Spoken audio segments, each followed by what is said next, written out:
The live TV, सच सबसे आगे।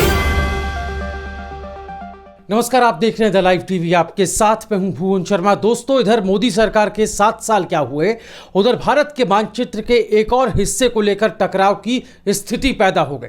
जी हां, मैं बात कर रहा हूं लक्षद्वीप की। जैसा कि आप सभी जानते हैं, पिछले एक हफ्ते से भी ज्यादा वक्त से यहां जो बवाल मचा हुआ है, जो संग्राम मचा हुआ है, उसके केंद्र में है गुजरात बीजेपी के पूर्व मंत्री और यहाँ के प्रशासक प्रफुल्ल खोड़ा पटेल, जो कि मोदी के करीबियों में गिने जाते हैं।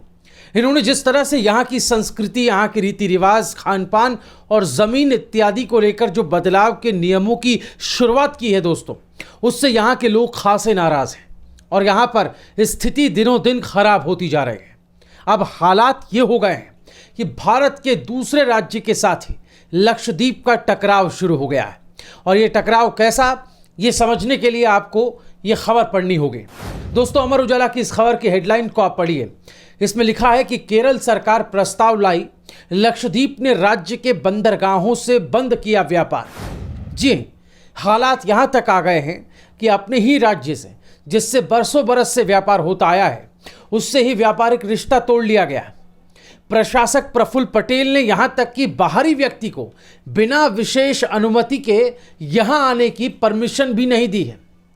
प्रशासक पटेल को डर है कि केरल और बाहरी राज्यों के लोग आकर यहां पर प्रोटेस्ट करेंगे उनके खिलाफ, जबकि हकीकत तो यह है दोस्तों कि यहां बीजेपी के अपने ही लोग लगातार प्रशासक पटेल के इन फैसलों को दमनकारी और संस्कृति में दखलंदाजी करने वाला मानकर प्रोटेस्ट कर रहे हैं, इसका विरोध कर रहे हैं। केंद्र को चिट्ठी तक लिख चुके हैं बाकायदा। अमर उजाला में छपी इस खबर के हिस्सों को अगर आप पढ़ेंगे तो उसमें लिखा है कि लक्षद्वीप प्रशासन ने केरल के व्यापारियों और नेताओं के लक्षद्वीप में आंदोलन करने की आशंका के मद्देनजर इस द्वीप समूह पर लोगों की एंट्री पर रोक लगा दी। अब सिर्फ वो लोग ही लक्षद्वीप जा पाएंगे जिनके पास स्थानीय एडीएम द्वारा जारी अनुमति पत्र होगा। बहरहाल, टकराव की शुरुआत दरअसल तब हुई जब केरल सरकार 32 द्वीपों के समूह वाले लक्षद्वीप के साथ जो हो रहा है, उसके खिलाफ सदन में एक प्रस्ताव लेकर आई, जिसमें केंद्र से मोदी से दखल देने की मांग की गई। अमर उजाला की इस खबर में लिखा है दोस्तों कि केरल की 15वीं विधानसभा का पहला सरकारी प्रस्ताव पेश करते हुए सीएम पिनराई विजयन ने कहा कि लक्षद्वीप का भविष्य चिंता का विषय है और इसकी अनूठी और स्थानीय जीवन शैली को कमजोर करना अस्वीकार्य है। उन्होंने केंद्र से तत्काल हस्तक्षेप कर द्वीप के लोगों के जीवन और उनकी आजीविका की रक्षा करने की मांग की। खास बात यह है कि लक्षद्वीप के लोगों और उनके सांस्कृतिक सरोकारों की लड़ाई के लिए केरल में राजनीतिक मतभेदों को दरकिनार करते हुए सत्तारूढ़ माकपा के नेतृत्व वाले एलडीएफ और कांग्रेस के नेतृत्व वाले यूडीएफ के मेंबर्स ने भी, उनके सदस्यों ने भी इस प्रस्ताव का समर्थन किया है। दोस्तों, केरल ने जो ये प्रस्ताव पास किया है, उसकी बातों को जानना बेहद ज़रूरी और दिलचस्प है, क्योंकि इसी में लक्षद्वीप की आज की सच्चाई छिपी हुई है। प्रस्ताव में लक्षद्वीप में स्थानीय जीवन शैली और यहाँ के पारिस्थितिकीय तंत्र नष्ट करके भगवा एजेंडे और कॉरपोरेट हितों को थोपने की कोशिश करने का आरोप लगाया गया। इसमें क्लियरली कहा गया है कि प्रशासक प्रफुल्ल पटेल खोड़ा सुधार के नाम पर नारियल के पेड़ों को भगवा रंग में रंगने से शुरू हुए अपने एजेंडे के तहत लक्षद्वीप के लोगों के पारंपरिक घरों, वहां के जीवन और प्राकृतिक संबंधों को धीरे धीरे नष्ट करने की दिशा में काम कर रहे हैं।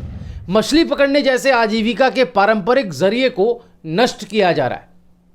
दोस्तों, इस प्रस्ताव के जरिए लक्षद्वीप के लोगों से कॉरपोरेट हितों और हिंदूवादी राजनीति का गुलाम बनाने की कोशिश के खिलाफ कड़ी आवाज उठाने की अपील की गई है। सिर्फ केरल की सरकार और वहां का विपक्ष साथ मिलकर जो है लक्षद्वीप के लिए आवाज नहीं उठा रहा है। सिर्फ यही लोग नहीं, बल्कि लक्षद्वीप के भीतर से भी आवाजें उठ रही हैं। आवाजें लक्षद्वीप के भीतर से आ रही हैं। जैसा कि आप जानते हैं कि लक्षद्वीप एक केंद्र शासित प्रदेश है, लेकिन यहाँ एक जिला भी है और यहाँ से एक सांसद संसद में भी बैठते हैं। नाम है मोहम्मद फैजल। एनसीपी के ये सांसद हैं जिन्होंने भी लक्षद्वीप के प्रशासक प्रफुल्ल पटेल खोड़ा को और उनके हिडन एजेंडा को एक्सपोज करने का काम किया और यहाँ तक कि उनकी प्रशासक पद पर नियुक्ति को लेकर सवाल खड़े किए हैं दोस्तों। क्या उन्होंने कहा है, अमर उजाला में छपी इस खबर के हिस्से में आप उन सब बातों को पढ़ सकते हैं। इसमें लिखा है कि प्रशासक प्रफुल्ल पटेल ने कभी द्वीप समूह के लोगों की संस्कृति को समझने की कोशिश तक नहीं की। इसमें लिखा है कि वो बीते 5 महीनों में महज 15 से 20 दिनों के लिए ही लक्षद्वीप में आकर रुके। अगर सरकार विवादित कानूनों को लेकर आगे बढ़ती है तो इसमें साफ कहा गया है कि फिर अदालत का रुख किया जाएगा। प्रशासक को वापस बुलाए जाने की मांग करने वाले एनसीपी नेता ने क्या कहा, ये पढ़िए। लिखा है कि बीजेपी नेताओं समेत समाज का हर वर्ग इस कानून के मसौदे का विरोध कर रहा है। पिछले 3 दिनों से यहां इंटरनेट नहीं चल रहा है, जहां कहीं भी चल रहा है तो इतना धीमा कि व्हाट्सएप तक नहीं चला पा रहे लोग। ये सुप्रीम कोर्ट की गाइडलाइन का सीधे तौर पर उल्लंघन है। तो सुना आपने, एक सांसद की पीड़ा जो लक्षद्वीप के लोगों का प्रतिनिधित्व संसद में करते हैं, सांसद की बातें सुनकर आपको आभास नहीं होता कि जम्मू कश्मीर जैसी एक स्थिति लक्षद्वीप में भी धीरे धीरे पैदा हो रही है या पैदा करने की कोशिश की जा रही है। लोगों का विरोध इसलिए लाजमी है दोस्तों, क्योंकि वहां की सांस्कृतिक मामलों में, उनके खान पान और उनकी जीवन शैली में राजनीतिक घुसपैठ की जा रही है, वैचारिक घुसपैठ की जा रही है। फिर चाहे वो स्कूलों में नॉनवेज खाने पर बैन लगाना हो या फिर इस शांति प्रिय प्रदेश में गुंडा एक्ट जैसे कानूनों को लागू करना हो। ये सब जानबूझकर और योजनाबद्ध तरीके से एक खास एजेंडे को आगे बढ़ाने के लिए किया जा रहा है। दोस्तों, इन आरोपों में दम इसलिए भी नजर आता है क्योंकि गुजरात बीजेपी के नेता को लक्षद्वीप में प्रशासक बनाकर भेजना, जिसका अपना कोई एडमिनिस्ट्रेटिव एक्सपीरियंस नहीं है, प्रशासनिक अनुभव नहीं है और ना ही वो कोई आईएएस है, क्योंकि प्रशासक के पद पर आईएएस की सर्विस से जुड़े लोगों को ही अपॉइंट किया जाता रहा है। ये परिपाटी है, ये परंपरा है और यही संवैधानिक एक तरीके से रूल्स है। लेकिन मोदी के करीबी माने जाने वाले प्रफुल्ल पटेल खोड़ा पर प्रधान सेवक की विशेष अनुकंपा है।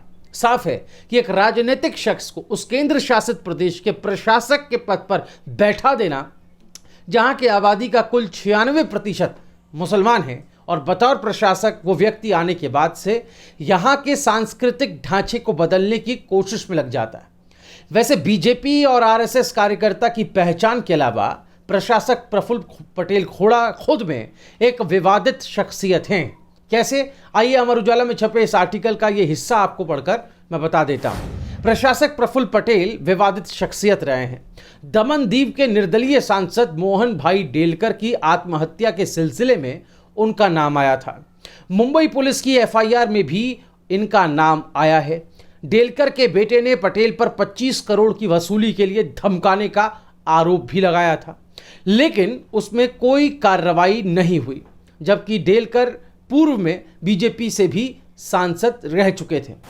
साफ है दोस्तों, जब समूचा देश कोरोना से जूझ रहा है, जिसमें लक्षद्वीप भी शामिल है, और वहां अब तक कोरोना से 25 मौतें हो चुकी हैं, इससे ज़्यादा भी हो सकती है, तब नए विवाद खड़े करने का असल मकसद क्या है, इसके पीछे की मंशा क्या है। समझा जा सकता है कि अगर लक्षद्वीप के निवासियों को विश्वास में ना लेकर कोई काम किया जा रहा है तो उसका दूरगामी अंजाम क्या होगा और इसकी क्या कीमत यहाँ के लोगों को चुकानी पड़ सकती है।